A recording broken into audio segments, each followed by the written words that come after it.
ബേലൂർ മഖനയെ പറ്റിയും ചോദിക്കാനുണ്ട്. അതിലേക്കൊക്കെ അനീഷ് സുരക്ഷിതമാണ്. അനീഷ്, ഈ ബേലൂർ മഖന അത് ഈ പറയുന്ന പോലെ കുറെ ദിവസമായല്ലോ. ആ പ്രദേശത്തെ ആളുകൾക്ക് ഇപ്പോൾ കടുവ അതൊരു ആശങ്കയായി നിൽക്കുന്നു. വന്നു ഇന്ന്, പക്ഷെ അതിന്റെ അപ്പുറത്തേക്ക് ഇപ്പോൾ ആനയുടെ ദൌത്യം എന്തായി എന്നുള്ളതിൽ എന്തെങ്കിലും അപ്ഡേഷൻ ഇന്നും തുടരുമോ? എപ്പോൾ തുടരും? എന്താണ് അവസ്ഥ അവിടെ? ഈ ബേലൂർ മഖനയ്ക്ക് മുമ്പായി ഇപ്പോൾ ഈ നമ്മളടക്കം മുന്നോട്ട് പോയി പിൻവാങ്ങിയത് എന്തുകൊണ്ടാണ് എന്ന് വെച്ചാൽ സുരക്ഷയെ കരുതിയാണ്. അത്തരം ഒരു സുരക്ഷ പോലും ഇല്ലാതെയാണ് ഉദ്യോഗസ്ഥർ പോയിരിക്കുന്നത്. യാതൊരു സുരക്ഷയില്ല. നമ്മുടെ വനം വകുപ്പ് ജീവനക്കാരെന്ന് പറഞ്ഞാൽ അവരുടെ ജീവൻ എടുത്ത് കൈപ്പിടിച്ചോണ്ട് നടക്കുന്നത്. ഇപ്പൊ ആ പോയ കടുവ തിരിച്ചങ്ങനെ വന്ന ഈ ഫോറസ്റ്റുകാർ എന്ത് ചെയ്യും? പോയ 4 പേരും 4 പേരിൽ ഒരാളെ കൊണ്ട് കടുവ പോവും. യാതൊരു സംശയമില്ലാത്ത കാര്യമാണ്. അപ്പൊ അവരുടെ അവസ്ഥ എന്ന് വെച്ചാൽ അവർ നിർബന്ധിതരാവുകയാണ്. അതായത് ഇത്രയും ദുരവസ്ഥയിലും ജോലി ചെയ്യാനും നാടിനെ സംരക്ഷിക്കാനും അവർ നിർബന്ധിതരാവുക. ഒന്നുമില്ല, ഒരു ആയുധം പോലും ഇല്ല, ഒരു ആയുധവും ഇല്ല. അവരുടെ സ്വയം ഞങ്ങളെ സംരക്ഷിക്കണ്ട, ഞങ്ങൾ എന്തായാലും ദുരവസ്ഥയിലാണ്. അവർ ഈ കുടുംബവും വീട് വിട്ട് പണിയെടുക്കുന്ന ഇവർക്ക് പോലും സ്വയരക്ഷ പോലും ഇല്ല. എന്തുകൊണ്ട് ഈ കാര്യം മിനിഞ്ഞാന്ന് നമ്മുടെ നോർത്ത് വയനാട് DFO നമ്മുടെ ഡോവൽ സാർ വന്ന് ഇപ്പൊ ഈ കാര്യം ഞങ്ങൾ സൂചിപ്പിച്ചപ്പോ അദ്ദേഹം പറഞ്ഞ കാര്യം, അതായത് ഈ ഫോറസ്റ്റുകാർക്ക് ആവശ്യമായിട്ടുള്ള വെപ്പൺ ബൾക്കായിട്ട് വാങ്ങാനിരിക്കാന്ന്. ബൾക്കായി വാങ്ങി വരുമ്പോഴത്തേക്കും കാലം എത്രയാവും? നമ്മൾ ജോലി ചെയ്യുന്നവർ സ്വയം പ്രൊട്ടക്ഷൻ വേണ്ടേ? ഇപ്പൊ ഒരു RRD ടീമിനാണെങ്കിലും വെള്ളത്തിൽ പോകുന്നതിന് സേഫ്റ്റി ജാക്കറ്റ് ഉണ്ടാവും അവന്റെ ജീവൻ രക്ഷിക്കാൻ. ഈ ഫോറസ്റ്റുകാർക്ക് എന്താണ് സേഫ്റ്റിക്കുള്ളത്? ആവശ്യമുള്ള ഒരു കാര്യവും ഇവിടെ ചെയ്യുന്നില്ല.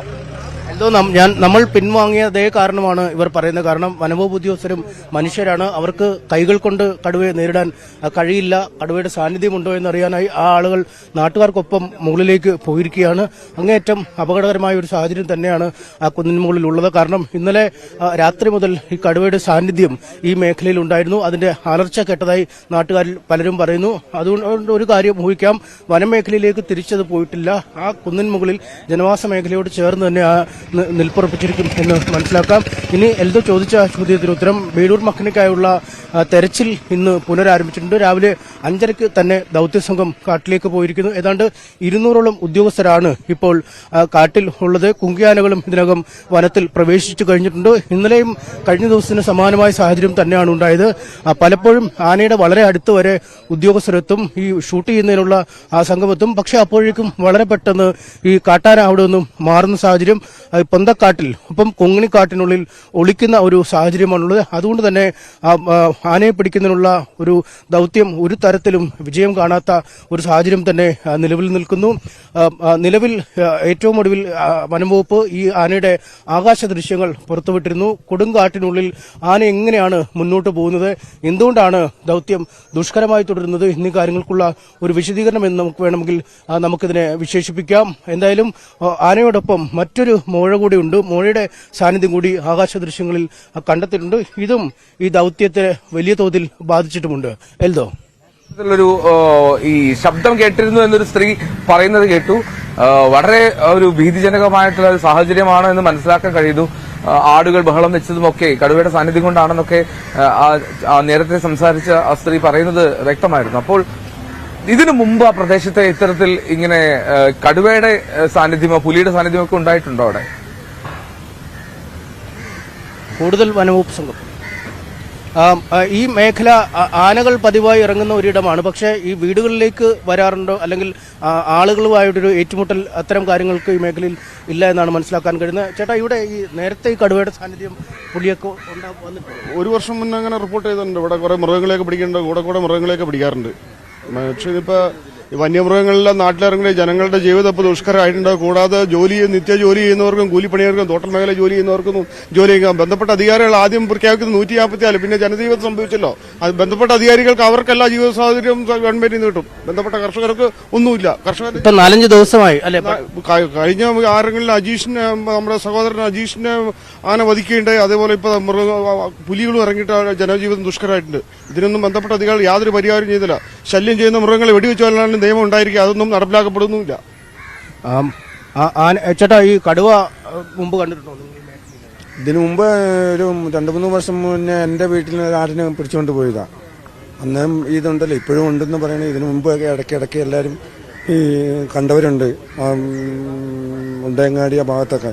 ഇപ്പൊ ഇന്ന് കുറെ നാളായിട്ട് ഇപ്പൊ ഇന്നാണ് ഇവിടെ ഇങ്ങോട്ട് വരുന്നത്.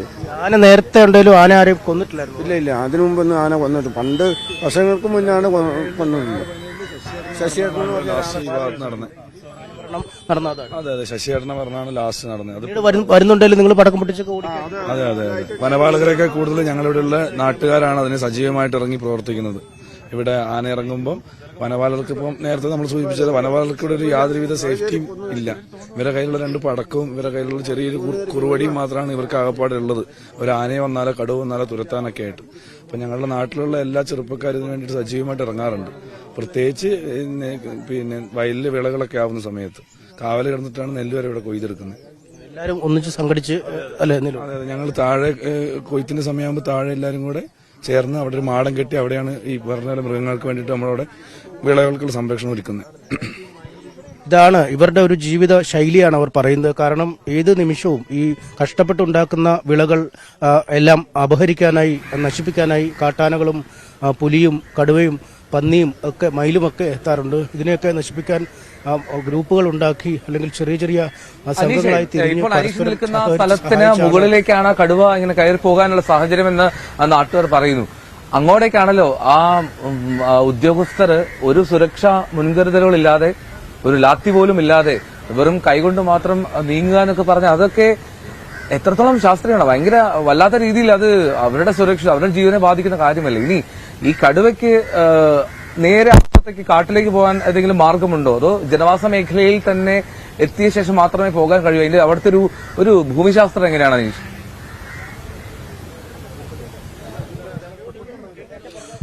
കഴിഞ്ഞ ദിവസം അജീഷിനെ കൊന്ന സ്ഥലത്ത് നിന്നും ഏതാനും മീറ്ററുകൾ മാത്രം മാറിയാണ് ഈ സ്ഥലം ഉള്ളത്. അതായത് അതേ പാതയിൽ തന്നെയാണ്, ഒരുപക്ഷെ ഈ ആന വന്ന പാതയിൽ തന്നെയാണ് ഈ കടുവയും വന്നിരിക്കാൻ സാധ്യത. ഇതിനപ്പുറം ജലാശയങ്ങളൊക്കെ ഉള്ള കുറുവാദ്വീപിന്റെ ഒരു ഭാഗമാണ്. അതിൽ ആദ്യ പ്രദേശം ഈ കർഷകരുടെ കൃഷിഭൂമിയാണ്. കൃഷിഭൂമിക്ക് അപ്പുറം ജലാശയം, പുഴയുണ്ട്, പുഴയ്ക്ക് അപ്പുറം കാട്. ഒരുപക്ഷെ ആ കാട് കടന്ന് പുഴ നീന്തി ഈ കൃഷിയിടത്തേക്ക് വന്നിരിക്കാനാണ് സാധ്യത. അങ്ങനെ വന്ന ആനയാണ് കഴിഞ്ഞ ദിവസം അജീഷിനെ വധിച്ചത്. അതിനുശേഷം അത് ഇതേ മേഖലയിൽ ഈ പോകുന്ന വഴിയിലൂടെ തന്നെയാണ്. ഇതിന്റെ മുകളിൽ ഒരു കുന്നിൻ ചെരുവുണ്ട്, അല്ലെങ്കിൽ കുന്നുണ്ട്. ഈ 4 സ്ഥലത്തിന്റെയും കൃഷിയിടങ്ങൾക്കെയും മധ്യത്തിലായ ഒരു കുന്നുണ്ട്. ആ കുന്നിലാണ് ഒരു ദിവസം ഏതാണ്ട് പൂർണ്ണ സമയം ആന നിലയുറപ്പിച്ചത്. അതിനുശേഷം പിന്നീട് ആന വഴി ക്രോസ് ചെയ്ത് അപ്പുറത്തേക്ക് പോവുകയും മണ്ണുണ്ടി ഭാഗത്തേക്കും ഒക്കെ പോയി. ചേട്ടാ, അങ്ങനെ തന്നെയാണ് ഇവിടുത്തെ ഒരു ഭൂപ്രകൃതി. അതായത് താഴെ പുഴ, അതിനപ്പുറം കാട്, ഈ ഇടഭാഗത്ത് കൃഷി. ആന ഏതിലായിരുന്നു വന്നത്? ആന ഇതിന്റെ തൊട്ട് താഴെ കൂടെ ഇങ്ങനെ അങ്ങോട്ട് പോയത്. ഇപ്പൊ കടുവ വന്ന് ഇത് വഴി വന്ന് ഈ സ്ത്രീയുടെ പുറകെ ഓടി വന്നത്. അവരോട് ചോദിച്ചാൽ അവർക്ക് കറക്റ്റ് വിവരം പറഞ്ഞുതരും. സംസാരിച്ചു. ഇവിടുന്ന് പോയാൽ പിന്നെ കുന്നിൻ മുകളിലേക്കാണ്. കുന്നിൻ മുകളിലേക്കാണ്. ഈ ആനയും നേരെ പോയി കുന്നിൻ മുകളിലാണല്ലോ നിന്നല്ലേ? കുന്നിൻ മുകളിൽ നിന്ന് കുറച്ചും കൂടി താഴെ ഒരു 10-300 മീറ്റർ അകലെ. ഇവിടെ നമ്മൾ നിൽക്കുന്നതിന് 10-300 മീറ്റർ വരെ ഈ അജീനെ കൊന്ന ആ സ്ഥലം. എന്നിട്ട് ഈ കുന്നിൻ മുകളിൽ നിന്നാണ് പിന്നീട് ആന അപ്പുറത്തേക്ക് പോയത്. അതെ, ഇപ്പൊ മണ്ണുണ്ടി ഭാഗത്ത് എത്തി എന്ന് പറയുന്നത്. ഈ ഏതാണ്ട് ഈ കടുവയും ആ വഴിക്ക് തന്നെ പോയിക്കൊണ്ടിരിക്കുന്നത്. ആ വഴിക്ക് തന്നെ പോയിക്കൊണ്ടെങ്കിൽ ഇതിനു മുമ്പ് ഇതുവഴി വന്നിട്ടുള്ളതാ. ഇതിനു മുമ്പും കടുവ ഈ വഴി വന്നിട്ടുണ്ട്. ഇതേ വഴി കടുവ വന്നിട്ടുള്ളതാ. ഏതാണ്ട് അതേ വഴിയിലേക്ക് നമുക്ക് ആളുകളൊക്കെ ഒരു ഭയചകിതരായി തന്നെ നിൽക്കുന്ന ഒരു പേടിയുണ്ടോ? ഇപ്പം പേടിയുണ്ട്. എപ്പോ അറിഞ്ഞത്? കുറച്ചുനേരമായി. കണ്ടോ? ഇല്ലല്ലേ? കണ്ടില്ല. ഇല്ല. പുറത്തൊക്കെ ഇറങ്ങാൻ തുടങ്ങിയിരുന്നു. ഇറങ്ങിയില്ല. മേടിച്ചിട്ട് പള്ളി പോക്കൊന്നുമില്ല. നിർത്തി. രാവിലെ പോക്ക് നിർത്തി. ഞാൻ സ്ഥിരം പോയിക്കൊണ്ടിരുന്ന നിർത്തി. കടുവയും കൂടെ എത്തി. അതാണ് വിശ്വാസികൾ രാവിലെ സ്ഥിരമായി പള്ളിയിൽ പോകുന്ന ആളുകൾ പള്ളിയിൽ പോക്ക് പോലും അവസാനിപ്പിച്ച ഒരു തലത്തിലേക്ക് കാര്യങ്ങൾ നീങ്ങുകയാണ്. കാരണം ഏത് വഴിയിലും ഏത് സമയത്തും ഇങ്ങനൊരു സാന്നിധ്യം. നമ്മുടെ ഭാര്യയാണ്. അതെ. പിന്നെ ഞങ്ങൾ റോഡിൽ കയറുമ്പോൾ ആളെ വിളിച്ചിട്ട് ആളെയും കാണുന്നില്ല. കടുവ എന്ന് പറഞ്ഞപ്പോൾ എന്താന്ന് ഒരു ഇതൊന്നും വ്യത്യാസം കിട്ടിയില്ല. ആളെ പിടിച്ചു, ഭീകരമെന്ന് ഭയങ്കര പേടിച്ചു പോയി. അതെ, അതാണ് ഈ നമ്മൾക്ക് ഇപ്പോഴും എന്റെ മനസ്സിലേക്ക് ആദ്യം ഒരു കാര്യം, ആ മുകളിലേക്ക് കയറിപ്പോയ അവരും കൂടെ പോയ നാട്ടുകാരും അവരുടെ ഒരു അവരെവിടെയാണ്? അവര് മടങ്ങിയെത്താനുള്ള സമയമായോ? അല്ലെങ്കിൽ അവരെ ബന്ധപ്പെടാനുള്ള ശ്രമമൊക്കെ നടക്കുന്നില്ല? അല്ലോ അത് തിരികെ വന്നോ? എന്താണ് അവസ്ഥ? ഇവിടുന്ന് കുന്നിൻ മുകളിലേക്ക് എത്ര ദൂരമുണ്ട്? എൽദോ അങ്ങേയറ്റം ആശങ്കാജനകമാണ് അവർ പോയത്. കാരണം ആ ഉദ്യോഗസ്ഥരും ഏതാനും നാട്ടുകാരുമാണ്. നമ്മളെ ആ വഴി കാണിച്ച അല്ലെങ്കിൽ ആ കടുവയെ കണ്ട ആ ചേട്ടനാണ് അവരുടെ ഒപ്പം പോയിരിക്കുന്നത്. ഇവിടുന്ന് ഏതാണ്ട് 100-300 മീറ്റർ അല്ലേ മുകളിലേക്കാണ് കുന്നിൻമുകളുള്ളത്. പക്ഷേ ആ കുന്നിൻമുകൾ ഉണ്ടെന്ന് പറയുമ്പോഴും ആ കുന്നിൽ തന്നെയാണോ കടുവയുള്ളത്, അല്ലെങ്കിൽ മറ്റേതും വീടിനോട് ചേർന്ന് കിടക്കുകയാണോ, അല്ലെങ്കിൽ കുറ്റിക്കാട്ടിൽ ഒളിച്ചു നിൽക്കുകയാണോ, മരത്തിൽ ഇരിക്കുകയാണോ എന്നടക്കമുള്ള ഒരു ആശങ്കയുണ്ട്. നമുക്ക് അതുവരോട് തന്നെ എത്ര ദൂരമുണ്ട് മുകളിലേക്ക് 100 മീറ്റർ ആണുള്ളത്. അത് കഴിഞ്ഞൊരു 200 മീറ്ററോട് കഴിഞ്ഞിട്ടുണ്ടെങ്കിൽ ഫോറസ്റ്റിലേക്ക് കടുവ പോകാനുള്ള നല്ല രീതിയിലുള്ള ചാൻസ് ഉണ്ട്. അതായത് മറ്റേ ആന ആ വഴി തന്നെ ആന ആ വഴി തന്നെയാണ് പോയത്. ആന ആ വഴി പോയിട്ടാണ് മണ്ണുണ്ടി പ്രദേശത്തേക്ക് പോയതും അവിടെ നിലയുറപ്പിച്ചിരിക്കുന്നത്. പക്ഷെ 5 ദിവസമായി ആ ഒരു ഭീകരമായുള്ള സംഭവം കഴിഞ്ഞിട്ട് 5ാമത്തെ ദിവസമാണിത്.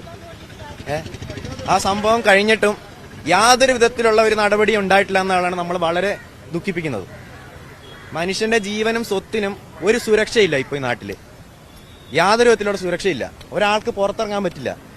രാവിലെ ഇവിടെ മിക്കവാറും ആൾക്കാർ പശു കർഷകരാണ്. രാവിലെ പാലളക്കാൻ പോകുന്നവരുണ്ട്, ടാപ്പിങ്ങിന് പോകുന്ന ആൾക്കാരുണ്ട്, രാവിലെ കൂലിപ്പണിക്ക് പോകുന്ന ആൾക്കാരുണ്ട്. ഇവരുടെയൊക്കെ ജീവൻ എന്ത് സുരക്ഷയാണുള്ളത്? ജോലിക്ക് പോകുന്നില്ല, ആരും പോകുന്നില്ല. പേടിയാണ് ആൾക്കാർക്ക്. ഒരു നേരത്തെ അന്നത്തിന് വകയില്ലാത്ത ആൾക്കാരാണ് ഈ നാട്ടിലുള്ള സർവ്വ ആൾക്കാരും. പണിക്ക് പോയില്ല അന്നത്തെ വീട്ടിൽ അന്നമില്ല. അരി മേടിക്കണമെങ്കിൽ ഒരു ദിവസം ആ വീട്ടിലൊരാൾ പണിക്ക് പോയേ പറ്റത്തുള്ളൂ. പക്ഷെ അതിനുള്ള ഒരു